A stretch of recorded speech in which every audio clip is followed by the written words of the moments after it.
and welcome to today's episode of Drop the Knowledge by SiToLub, entitled Lubricant Innovation, Driving Safety, Performance, and Sustainability with SiToLub. I'm your host, Daniela Fonseca, and I'm excited to bring you a deep dive into one of the most innovative projects happening in Europe's green industrial transformation, the SiToLub project. Today, we are joined by Davide Don, a representative from Fraunhofer Italia, a key research organization involved in SiToLub, which is addressing the critical challenge of making industrial lubricants safer, more sustainable, and more compliant with the EU policy. Well, lubricants might not be the first thing you think of when you hear about climate action or circular economy, but they play a vital role in virtually every sector, from automotive and heavy machinery to food processing and even renewable energy systems. As Europe pushes forward with the Green Deal, the chemical strategy for sustainability, and the push for carbon neutrality, transforming how lubricants are made and used, it is essential. So, let's dive into how SiToLub is working to make that transformation happen. Welcome, David. To start, could you please introduce yourself to our audience? Hi, thank you for having me. I'm very pleased to be here. Thank you for the invite.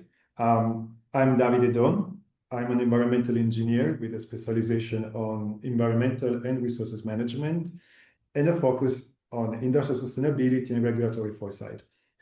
I work for the Fraunhofer Italia Applied Research Institute, and for those who are not familiar with what applied research is, it means that we don't really create new knowledge or new science like other institutions do, mainly universities. Our focus is taking that knowledge and finding a way to further develop it or applying it to a practical case. Thank you, David.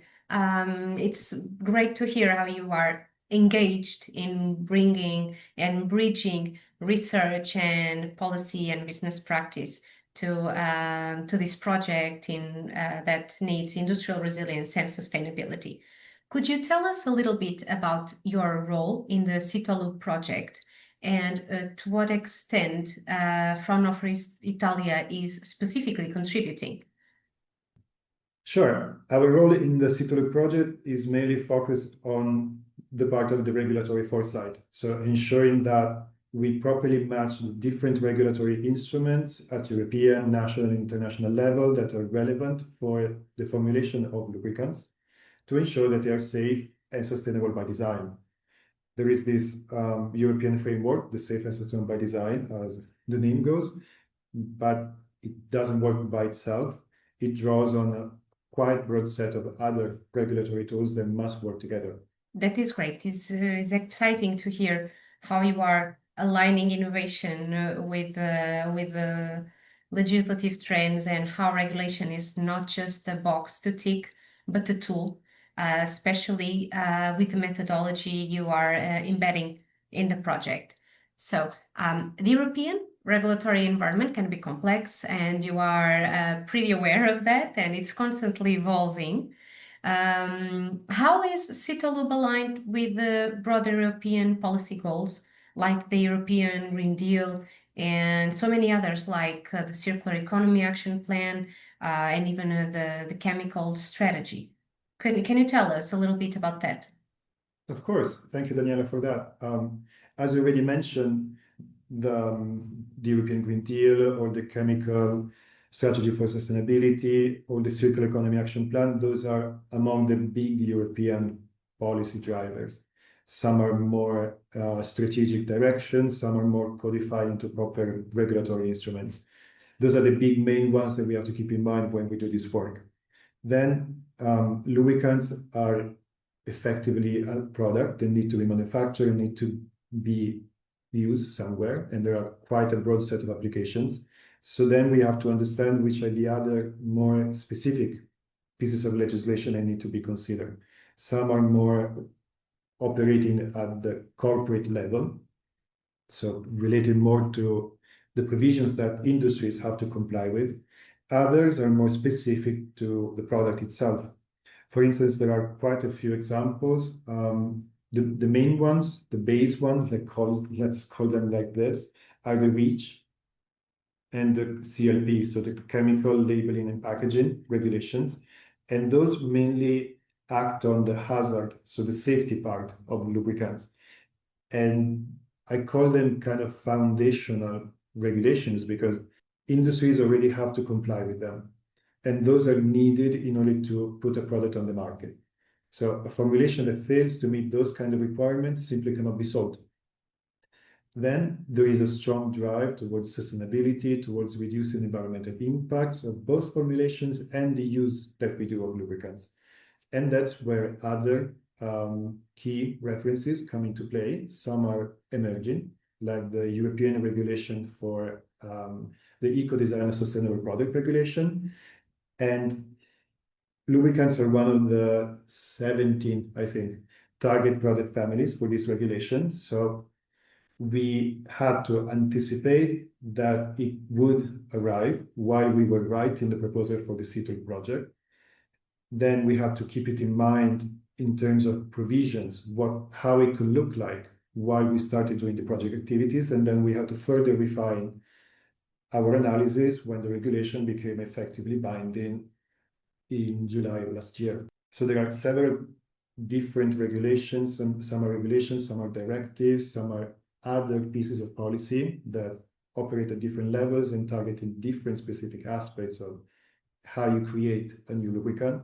Some are voluntary schemes. Many of the companies on this industry or this market try to go for eco-label voluntary certifications. So that really is a label, a voluntary scheme that companies can or have to comply if their clients want to. But if you want to make a competitive product, it's still good to consider also those kind of provisions. At the same time, this sector is extremely international. We have value chains that are used all over the globe. So we cannot just limit our analysis to the European scope. We have to consider also the relevant tools that come also from other markets, like the Vessel Incidental Discharge Act or the Vessel General Permit that are more US oriented, but lubricants are used on cargo ships. So just for that, we have to consider also that European-made products might actually be used outside of Europe and therefore have to comply to different sets of requirements. Thank you, dear David. Actually, it's very refreshing to listen to you talking about these foundational regulations, directives that are instruments crucial to support and drive the product formulations, and how they help us to anticipate the needs of the industry and how we can use them to refine the analysis of product development, and in this case, SiToLub is doing it. So the anticipation of these regulatory shifts, instead of reacting to them and allowing for a proper industrial development, is amazing. Thank you for that. Now let's talk about sustainability, if you don't mind. So lubricants are typically petroleum-based, and most of them are almost never biodegradable, which raises concerns both for emissions, but also for environmental pollution due to their absence of biodegradability character. How does the SiToLub approach decarbonization in lubricants, and what role do these bio-based components play? What can you tell us about this? How is the SiToLub approach actually helping in surpassing these difficulties? Well, thank you for that question. It's actually a tricky one. It's a bit complicated because, especially environmentally speaking, the use of bio-based ingredients in the formulation contributes to reducing the carbon footprint of the formulation, at least until you have the finished product ready to be used. So if you switch to a bio-based formulation, that's where you have your main advantage. The problem there is that in many instances, bio-based lubricants are not able to achieve the same high performance as the synthetic alternatives that they are supposed to replace. In that case, we have to keep in mind that a high-performing lubricant means that you have a lower wear and friction. So it means also less erosion, consumption of the mechanical components that are supposed to be lubricated. And in applications like in engines, it can mean lower power loss and also lower fuel consumption to comparing the same mechanical exertion from the application. So a high-performing lubricant could mean a reduced environmental impact in the use and disposal phase, because the disposal of the lubricated parts arrive at a later time because they have an extended lifetime. So it's a bit tricky because it depends where you want to focus your attention. And there are instances, applications where probably a bio-based solution could be a winning option because you don't need extremely high performances in that specific use. There are others where actually very challenging conditions, very high performance are the day-to-day conditions that the use case requires, and therefore in those instances a bio-based alternative might not be the most suitable one, especially if, as we're trying to do, you consider an entire life cycle perspective. The idea for SiToLub is really to try and balance these different aspects and support the development and also proposing the best alternative based also on the use case. So something that is a balanced solution tailored to the context. That is great to hear your explanation as well. Can we say that this process is almost like a game in which we look into the performance because we need a solution that performs, but at the same time we need to balance with sustainability, with the impact? I would say sometimes it feels more like a game, it feels a bit like a gambit. But in a sense, I'm also quite appreciative of the opportunity that this project is giving me to improve at my own job by better working with industries and understanding their practical challenges. Because sometimes if you come only from the research world, these nuances and these practical difficulties that need to be overcome in the research and development process and also in the application process might be missed. Of course, makes all the sense. According to the European Commission, we have some data indicating that about 40% of the industrial lubricants eventually enter the environment, either through leakage or most of the times improper disposal. So choosing these low impact and biodegradable alternatives, when they can work effectively, this can actually make a major difference. And SiToLub is reminding us of this need to provide and to use these models to preempt these issues. What are the main barriers that you're seeing in bringing these new, I will call them these rather new sustainable lubricants to market? Well, we already started mentioning a few. So we already have some cost-related barriers and more strictly financial aspects of how much it costs to make a new formulation and to make it competitive. Then there are feedstock limitations. In a sense, if we talk about bio-based lubricants, there is the supply of the biomass that you use for the base ingredients. If we stick to the fossil-based ones, so the more conventional ones, in any case, there are difficulties in the supply chain, more dependent on geopolitical instabilities, for instance. The challenges that I'm more directly targeting in this project and are more affected by are those related to the lack of harmonization among standards and difficulty even in understanding properly the language. So what do we mean with sustainable? What do we mean with green? There is the entire conversation about the greenwashing. So saying that something is more environmentally friendly without actually providing a substantiated claim for it. that is something that SiToLub is trying to address by properly mapping this regulatory scenario and trying to stay on top of it while accommodating the flexibility and adaptability for the evolutions and updates that we already started mentioning in the previous answers. Thank you, dear David. This is the core of SiToLub, right? To harmonize the concepts, the language for the industrial sector, to use a platform in a way that can assess sustainability all in the same way, right? Well, for sure, it's the core of my work in SiToLub. Then, as a project itself, it is supposed to become a digital platform where we bring together different models to supporting the assessment and therefore supporting the research and development process. But it needs a methodology for doing that. And that is also supposed to contribute to the political discussion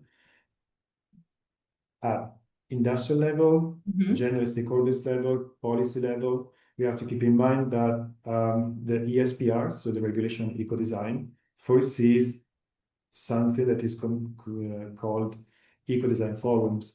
So moments of exchange of ideas and collective work into defining the provisions that will be including the things called delegated acts, which are the pieces of legislation that will specifically provide the requirements for each product group addressed by the ESPR among lubricants. So ideally, the work that we did in this project should also support that kind of conversation, should support how the cluster associations for the lubricant industry address the topic. Also, potentially broader conversations in the lubricant users. Absolutely, absolutely. Looking into the overall landscape that you just briefly explained to us, it's natural to understand now that there are different layers and different complexity layers that we as a project, you as also someone involved in the development of this project, you are involved in to anticipate and refine the instruments to provide a better fit to the product formulations and to make sure that the platform is at its best shape, right? Dear David, almost finishing our podcast, almost reaching out to the end of the podcast, I would like to ask you a final question. As you know, Europe continues to refine the different frameworks for product development and especially the safe and sustainable by design framework. Where do you see SiToLub heading next? And I'm asking that regarding the influence on policy, on creating standards, and even on expanding industry collaboration. Well, I would like to start from the industry collaboration. So since SSBD is a big framework that is being explored within agencies at European level, but also with quite a few European projects. One goal of that is to try to be more collaborative in terms of exchanging ideas, in terms of harmonizing approaches with the other projects, with the other consortiums and players on this same topic in order to support the creation of something like trying to have a few good instruments that are used by many instead of having a very broad set of instruments. Because even if the conceptual framework, the idea and the intention is the same, then there is the risk of these different tools to be very customized on a certain use case. And that doesn't favor interchangeability or interoperability. For others, of course, it is a necessary aspect because we cannot approach lubricants in the same way we would for cosmetic products, for instance, or we would for new composite materials for the construction sector.